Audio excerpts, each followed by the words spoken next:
Halo semua, kembali lagi pada praktikum fitokimia. Pada hari ini kita akan belajar bagaimana cara mengisolasi piperin dengan bahan baku lada atau merica menggunakan metode sokletasi. Bahan yang digunakan ada merica bubuk, kemudian ada kertas saring, di mana kertas saring ini merupakan tempat nantinya serbuk merica ini kita masukkan. Nah, penggunaan kertas saring ini dijahit seperti ini. Kemudian setelah dijahit, maka atas dan bawah dari kertas saring ini juga dari sisinya tertutup rapat sehingga mencegah serbuk keluar dari pipa selongsong alat soklet. Bahan yang dimasukkan di sini sebesar 30 gram. Selanjutnya, setelah masuk bahannya yaitu merica bubuknya, maka siap untuk dilakukan penyaring. Ini merupakan alat sokletasi seperti yang kami jelaskan sebelumnya, bahwa bahan baku yaitu merica yang sudah dimasukkan ke dalam kertas saring dimasukkan ke dalam pipa selongsong alat soklet ini. Nah, untuk alat soklet ini perbedaannya dengan metode reflux. Pada alat menggunakan soklet, pelarut yang digunakan itu terpisah dengan bahan yang akan disari. Jadi pada soklet, pelarut diletakkan di dalam labu alas bulat, sedangkan bahan yang akan disari diletakkan di pipa selongsongnya. Sedangkan untuk reflux, antara bahan yang disari dengan yang pelarut dijadikan satu di labu alas bulat. Lalu untuk penyariannya prinsipnya sama, yaitu penyarian secara kontinu atau terus-menerus. Di sini untuk air masuknya berada dari bawah, kemudian water outnya itu mengalir dari atas. Dan perlu diingat bahwa corong kaca diletakkan di bagian atas dengan kapas yang sudah dibasahi oleh air untuk mencegah terjadinya penguapan. Nah, cara kerjanya, pelarut kita didihkan, maka nanti uapnya dia akan naik, kemudian akan melewati kondensor atau pendingin balik, maka uap itu akan mengembun, kemudian menetes masuk ke dalam pipa selongsong ini. Nanti dia akan basah, akan tersari, kemudian pelarutnya akan masuk ke dalam pipa sifon.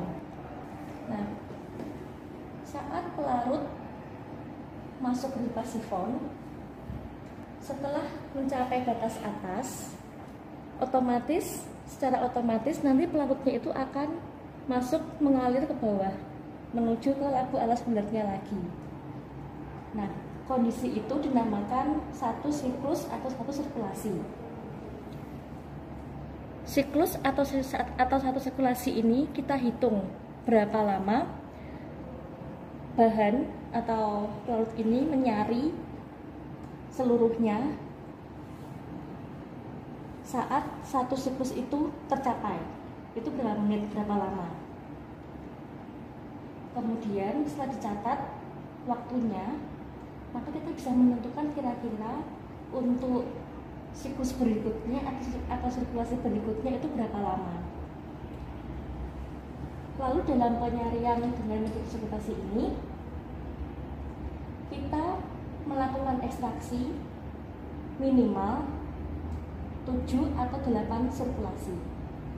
Atau kalau misalnya dibuat jam, dikonversikan, itu minimal 2-3 jam. Setelah mengalami beberapa sirkulasi, artinya lebih dari 8 sirkulasi, kita juga bisa melihat dari perubahan warna pelarutnya. Awalnya pelarutnya ini menggunakan etanol, warnanya bening atau jernih. Lama-lama setelah tersari semua, mengalami beberapa sirkulasi tadi atau mengalami beberapa siklus tadi, pelarut ini nanti akan berubah warna menjadi kehijauan atau menjadi kecoklatan, tergantung dari bahan baku atau serbuk semisal yang kita gunakan itu apa.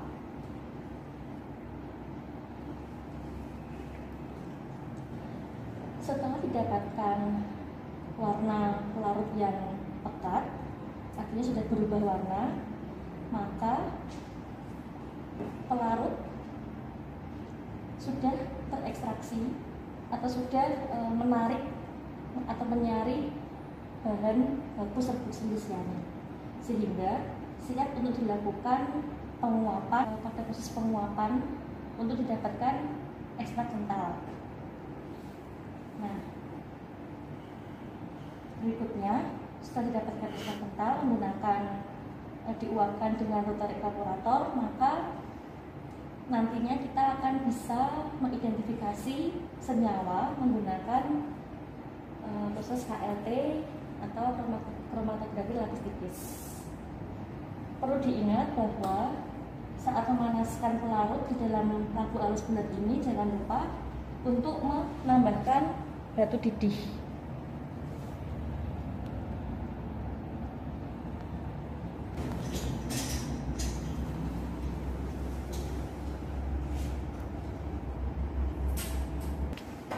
Demikian prosedur atau cara penyarian atau ekstraksi dengan menggunakan metode sepletasi.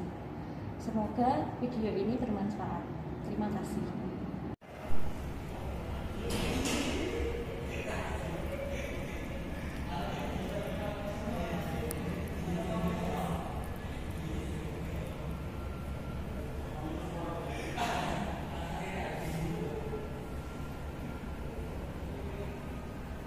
Setelah didapatkan ekstrak kental, berikutnya kita tambahkan 10 ml KOH etanolik 10% sambil diaduk.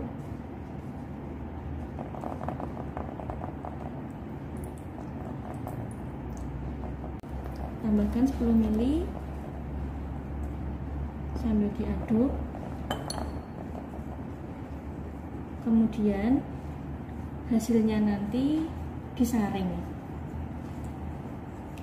Setelah didapatkan filtrat, maka kita letakkan beker gelas yang berisi filtrat ini ke dalam kulkas atau lemari pendingin dan didiamkan selama 1 minggu.